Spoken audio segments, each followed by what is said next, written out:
మహేశ్ బాబు నిజమైన హీరో అన్నమాట నిజమే. ఆయన చేసిన సేవల గురించి తెలుసుకుంటే మరింత గర్వంగా అనిపిస్తుంది.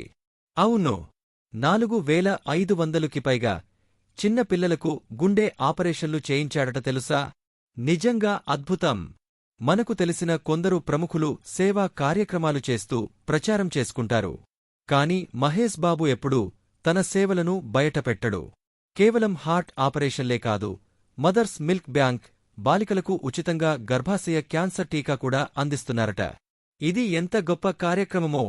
నమ్రతగారు కూడా ఎంతో భాగస్వామ్యం అవుతున్నారు. నిజమే, మహేశ్ బాబు ఫౌండేషన్ ఇలా ఎంతోమంది ప్రాణాలను కాపాడుతోంది. మనం హీరో అంటే తెరపై కనిపించే పాత్రలకే పరిమితం చేసుకుంటాం. కాని మహేశ్ బాబులాంటివాళ్లు నిజ జీవితంలోనూ హీరోలే. అలాంటి మంచి మనసున్న మహేశ్ బాబుకు అభిమానులు ఎందుకు ఇంత ప్రేమ చూపిస్తారో ఇప్పుడర్థమైంది.